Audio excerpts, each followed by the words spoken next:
112 minutos, entrevistas en exclusiva, imágenes emblemáticas de archivo. Esto es Schumacher, el documental que llevamos esperando tantos meses, que durante tanto tiempo, pues con cada imagen, cartel, tráiler, la gente se volvía loca.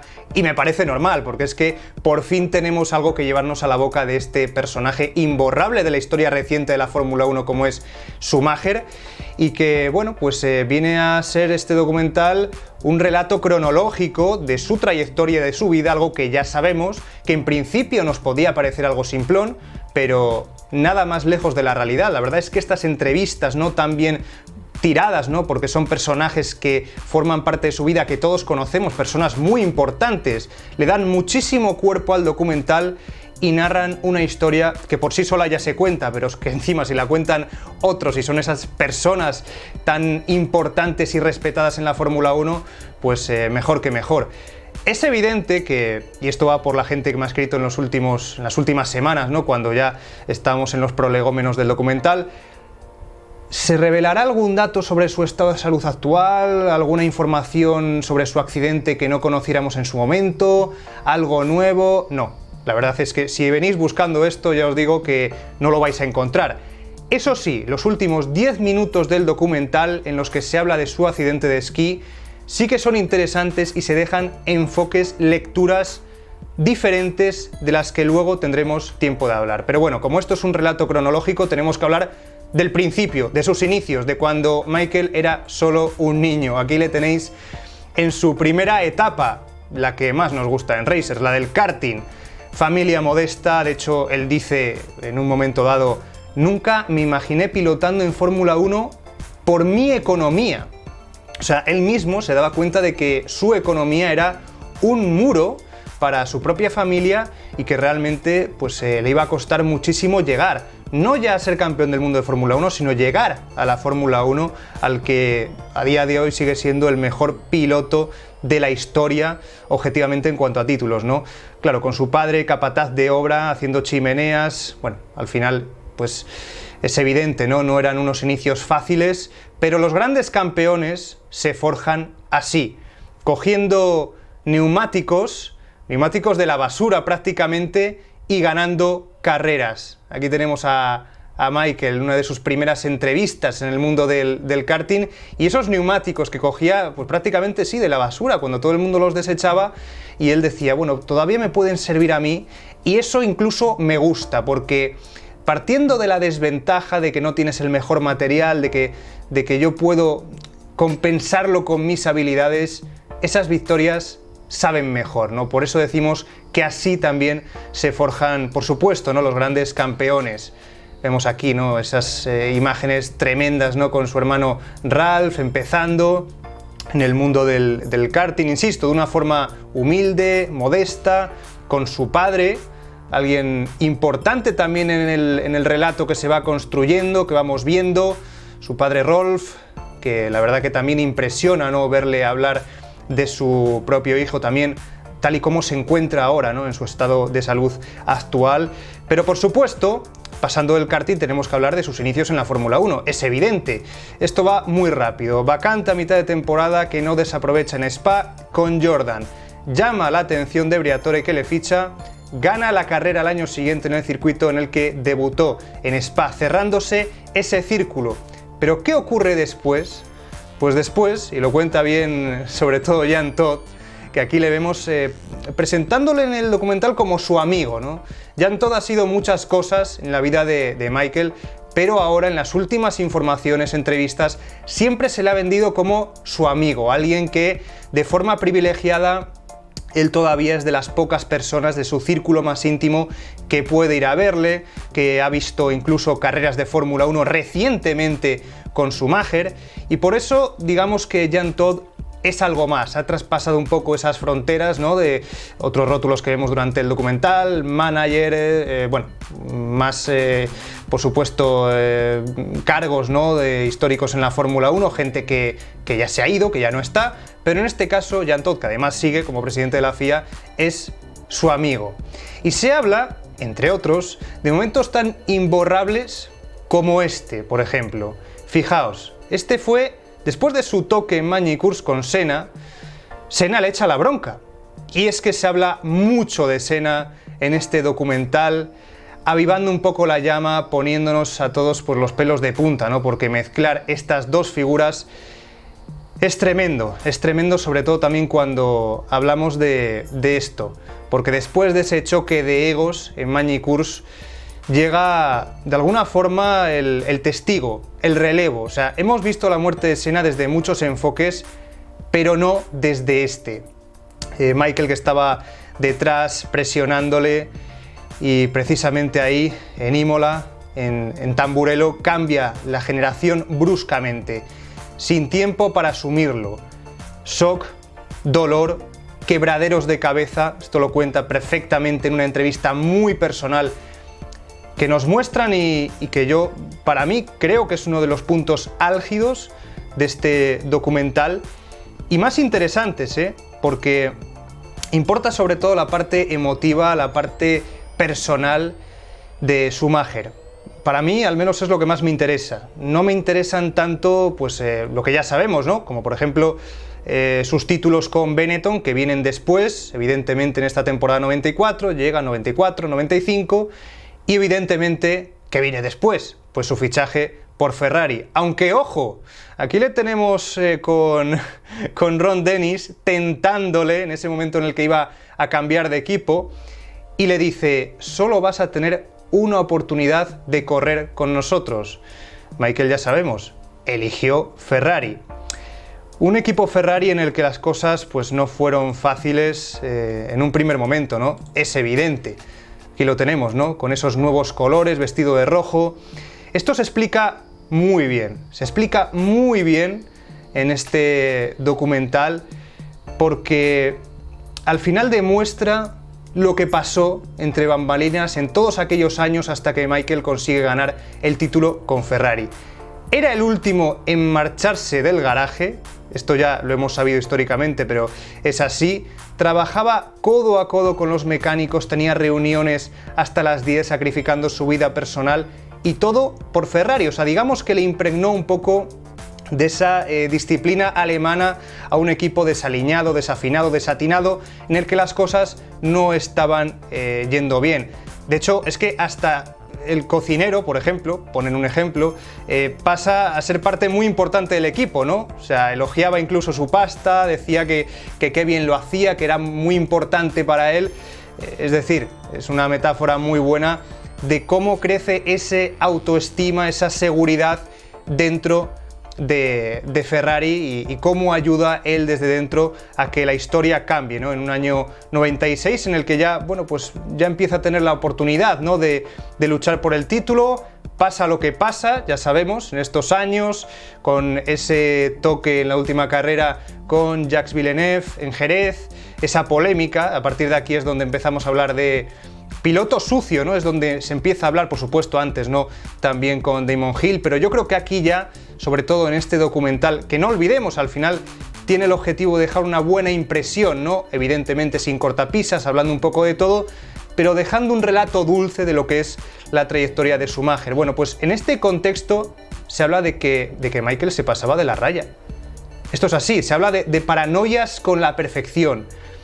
El mismo, ¿no? La gente que quiere tener el control no quiere aceptar que a veces se equivoca. Él mismo lo dice. La palabra error no existe en Michael, no existe en una persona que es Capricornio, curiosamente este signo zodiacal en el que parece que pues aceptan un poco mal sus errores y no suelen reconocer lo que hacen mal, ¿no? Pues en este caso Michael parece que es algo que nos quieren decir, ¿no? Siempre se intenta edulcorar un poco esa actitud que podía tener, se intenta limpiar un poco esa imagen de piloto sucio. Aquí aparece bastantes veces Willy Webber, su antiguo manager, pues ya digo, ¿no? Con estos eufemismos muy bien escogidos en esos puntos delicados del documental. Pero ahora tenemos que hablar de otras cosas, porque tenemos que recordar, bueno, aparte de esos momentos que ya decíamos, ¿no? De su implicación con Ferrari, la cantidad de horas que hizo fuera de las cámaras, que era increíble. Ya sabemos, tiempos de poco simulador, mucha pista en estos años, con un enfoque adecuado, horas en pista, dinero, ensayo, error, implicación, se podía crecer. Quizás ahora es más difícil, lógicamente, ¿no? Pero en aquellos años, pues al final la combinación de todos estos factores fue acertadísima por parte de Ferrari. Pero yo quiero recordar un momento en el que se explica, y bueno, es que cuando lo veáis, pues al final todos lo vais a tener, por supuesto, en la cabeza. Aquí estamos, cuando hablábamos de pasarse de la raya, de esos momentos de máxima tensión, vuelve el Capricornio. Vuelve el Capricornio porque en Spa, precisamente en este momento en el que se produce una de sus momentos más tensos en la Fórmula 1 con David Coulthard. Ya sabemos, ¿no? Es un choque en el que Coulthard, lógicamente, tiene gran parte de culpa. Coulthard, que le vemos aquí, ¿no? Se ríe, dice, yo no he ido al menos marcha atrás contra ti. Acepto mi culpa, lógicamente, reconozco que tengo parte de culpa, pero tú también tienes parte de culpa, le dice a Schumacher. No, responde Michael. ¿Alguna vez te habrás equivocado, entonces, imagino? Sigue Coulthard. No que yo recuerde, responde Michael. Bueno, pues nada, un poco una buena muestra de lo que era su personalidad, su carisma, que fue necesaria para la Fórmula 1 y para Ferrari, como ya hemos contado, pero que en momentos dados pues podía chocar frontalmente, ¿no? En algunas situaciones determinadas y muy polémicas en la historia de la Fórmula 1. Aquí le vemos, ¿no? En esos momentos entrañables con Ferrari, lógicamente, años gloriosos que empezaban a llegar, porque es evidente, al final, pues lo bueno también estaba por llegar en Ferrari, que le vemos con Jean Todt, y un momento también muy importante que se recuerda, y es ese accidente en Silverstone. Precisamente en un circuito en el que la entrevista sobre la muerte de Senna que mencionábamos antes, dice Michael, es que ahora como que me como mucho más la cabeza, o sea, puede que muera en esa curva. Pienso que tengo el control, pero ¿y si me ocurre lo peor en esa frenada? Son reflexiones en voz alta de Michael en su momento, ya digo, en momentos muy delicados para él, en los que lo pasa realmente mal después del trágico final de Ayrton Senna, y evidentemente pues este es su accidente quizás más duro, ¿no? El que se rompe la pierna, que dice ahí, explica, quedó atascada, fueron momentos muy difíciles y precisamente es curioso, ¿no? Hacía referencia a Silverstone en esa entrevista en la que, bueno, pues decía, es que ahora veo las curvas de otra manera porque quizás me pueda pasar algo gordo ahí.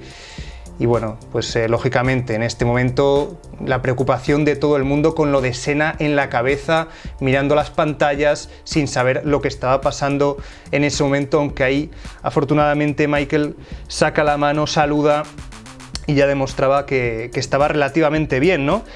Pero fue un momento difícil, un momento duro en el que llega a decir incluso que nota cómo su corazón va ralentizándose, va latiendo más lento hasta el punto de que casi se para y que llega a sentir algo similar a irse al cielo. Bueno, esto lo dice el propio Michael en esta entrevista, en estos momentos que merece muchísimo, pero que muchísimo la pena recordar.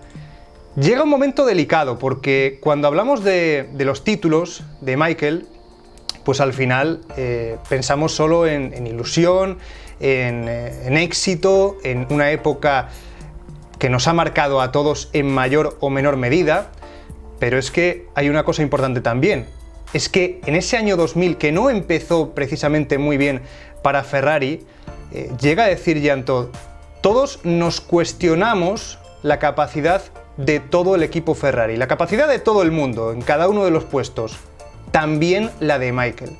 También fue cuestionado, muy cuestionado en Italia, pero precisamente después de eso llegó la alegría, llegó la ilusión, llegaron los títulos en los que en este documental no se para mucho y la verdad es que es de agradecer, ni siquiera en los de Benetton ni ahora, y es bueno porque insisto, eso ya lo sabemos, me interesan más los malos momentos a través de los cuales se forja la personalidad de los grandes campeones y evidentemente eso es lo que más nos gusta. Llegamos a la parte que todos estáis deseando ver. Meribel. Bueno, ¿qué pasa aquí? Pues quizás no lo que todos esperáis, lo he dicho antes, lo he explicado con imágenes aquí, bueno, ya muy sutiles, ¿no? Para que se nos venga a la cabeza todo lo que fue aquel 29 de diciembre de 2013, aquellas horas de angustia, aquellos días difíciles. Bueno, pues el accidente de esquí. Sin más, yo creo que al final hay tres personas que son las que construyen todo esto, las que explican cómo, por ejemplo, explica su mujer, Corina, que está durante todo el documental. Lógicamente yo quiero destacarla en este momento, ¿no? Explica cómo valoraron hacer paracaidismo en vez de esquí. Tomaron una decisión incorrecta. Corina dice que fue cuestión de mala suerte. Y también, evidentemente, Jean Todt, que él siempre había sido afortunado, pero no siempre tiene suerte. Esto me recuerda un poco a lo que siempre hemos escuchado, ¿no? Que la suerte siempre se suele equilibrar en un campeonato de Fórmula 1. Bueno, pues a veces también en la vida esto ocurre con momentos buenos y luego se compensa con momentos malos, evidentemente. Aquí tenemos, por ejemplo, a su hija, también evidentemente a Mick diciendo, es distinto, Michael, mi padre, es distinto, pero está aquí y eso nos da fuerzas a todos, vivimos todos en casa, estamos juntos, hacemos sus tratamientos y todo lo que podemos para que esté cómodo, algo que ya sabemos, pero hay algo que a mí me hiela la sangre y es cuando Mick explica que daría cualquier cosa ahora mismo por hablar de carreras con su padre. Ya no tiene eso, nota esa falta precisamente en sus inicios en la Fórmula 1, en un año tan importante para él, nota que su padre está, pero que cuán importantes serían sus consejos, su experiencia, todo lo que le podría aportar precisamente en este instante. Momentos, bueno, pues duros, de dolor máximo para la familia al recordarlo, ¿no? Al recordar los mejores años de Schumacher, lo mejor de su vida, y como también Corina explica que privado es privado, es importante protegerle como él les protegería antes del accidente. Son las imágenes, la carga emocional que bueno, pues no hace falta explicar, pero que ya podemos ver, intuir, y que precisamente solo por esto, solo por esas lágrimas de Corina, solo por esos momentos en los que, bueno, pues yo creo que todos, si tenemos corazón, nos hemos emocionado al ver este documental, solo por eso ya merece muchísimo la pena. Así que ya os digo, os animo muchísimo a ver este documental. Quizás me esperaba que fuera mucho más sencillote, pero es que merecen tanto la pena esas entrevistas, merece tantísimo la pena todo lo que se cuenta, detalles que al final pues marcan todo lo que ha sido Schumacher en la Fórmula 1, su personalidad, su carácter, cosas que quizá no sabíais, que merece muchísimo la pena conocer. La pregunta es, a los que ya lo habéis visto, ¿os ha gustado?